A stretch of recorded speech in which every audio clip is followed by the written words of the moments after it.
بسم اللہ الرحمن الرحیم۔ السلام علیکم ناظرین، اگر آپ کی کوئی سخت سے بھی سخت ترین کوئی حاجت ہے تو اس کے لیے میں ایک خاص نماز کا طریقہ آپ کی خدمت میں پیش کرتا ہوں، اور آپ کی حاجت خواہ کتنی ہی شدید ترین ہو، کتنی ہی مشکل ہو، کتنی ہی ناممکن نظر آتی ہو، لیکن یہ نماز پڑھ کر آپ دعا کیجئے، اللہ پاک آپ کی حاجت کو، آپ کی دعا کو انشاءاللہ تعالی ضرور قبول فرمائے گا بحق محمد و آل محمد علیہ السلام۔ یہ نماز کا طریقہ، اس کا میں تھوڑا سا تعارف کروا دوں۔ اس نماز کا طریقہ معصومین علیہ السلام کا فرمودات کے مطابق ہے اور انتہائی ثواب کا حامل ہے۔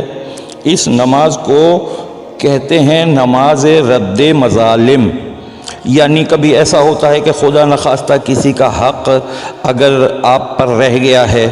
فرض کر لیں، اول تو کسی کا حق رکھنا ہی نہیں چاہیے، ہر وقت انسان کو اپ ٹو ڈیٹ رہنا چاہیے، کسی کا قرضہ اس کے اوپر نہ ہو، کیونکہ کیا پتہ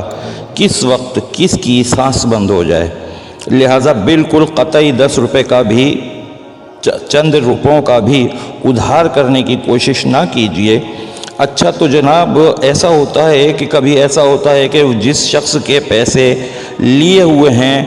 اور وہ شخص کو واپس نہیں کر سکے، اور اس شخص کا انتقال ہو گیا، یا پتہ نہیں کہ وہ کہاں ہے، یا آپ دے نہیں سکتے، اور دے کیوں نہیں سکتے، دے تو سکتے ہیں، لیکن کچھ وجوہات ایسی ہو جاتی ہیں کہ کوئی لاپتہ ہو گیا جس کو دینا ہے، اب آپ کیا کر سکتے ہیں، اور کبھی یوں بھی ہو جاتا ہے کہ نہیں، کوئی بھی وجوہات آ جاتی ہیں کہ جس کی وجہ سے کسی کا حق کسی کو سخت سست کہہ دیا، ناجائز، اور اس سے معافی بھی نہیں مانگ سکے، ٹھیک ہے، حقوق العباد۔ اب یہ چیزیں جو ہیں حقوق العباد سے تعلق ہے اس بات کا، تو وہ جو بھی کسی کا جو کچھ بھی حق ہو وہ آپ اللہ تعالیٰ معاف نہیں کرے گا، اللہ تعالیٰ وہ حقوق عباد کے، بندوں کے حقوق معاف نہیں کرے گا، اپنے حقوق جو ہے وہ اللہ تعالیٰ معاف فرما دیتا ہے۔ تو اس کے لیے معصومین علیہ السلام نے ایک نماز بتائی ہے، اس نماز کا نام ہے رد مظالم، یعنی آپ کی طرف سے جو ظلم ہو گیا ہے اس کو رد کرنے کے لیے محمد و آل محمد علیہ السلام کا واسطہ دیتے ہوئے اللہ تعالیٰ سے دعا کی جاتی ہے، یا اللہ اس شخص کے دل میں یا اس کے ورثاء کے دل میں ایسا ڈال دے کہ وہ یہ چیزیں ہمیں معاف کر دیں، ٹھیک ہے،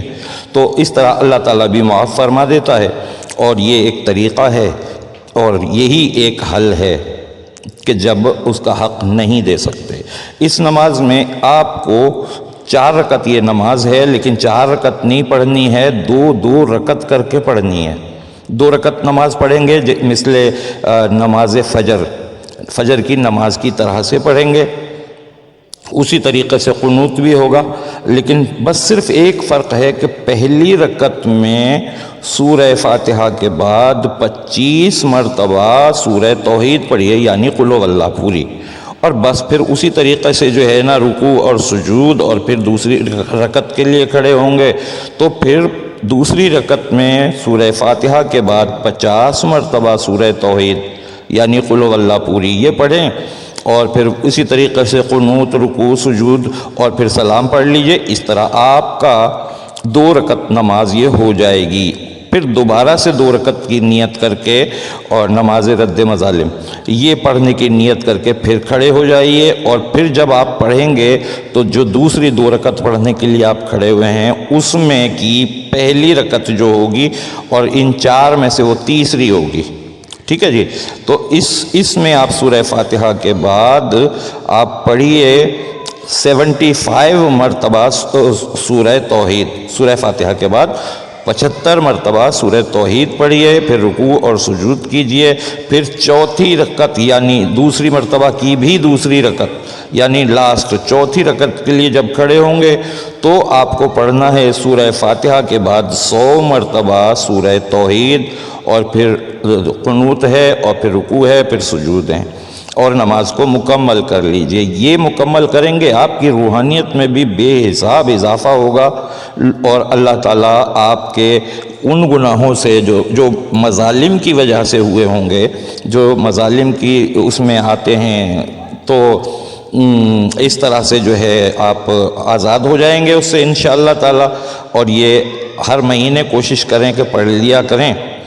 اور یہ کہ آپ اپنی سخت ترین حاجت کے لیے آپ وہاں پر دعا کریں گے،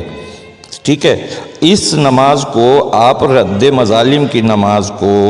آپ اپنی حاجت کے لیے پڑھیے، اللہ تعالیٰ کی رضا کے لیے پڑھیے، اللہ کی خوشنودی کے لیے پڑھیے، اور اللہ تعالیٰ سے دعا کیجئے کہ معصومین علیہ السلام کا واسطہ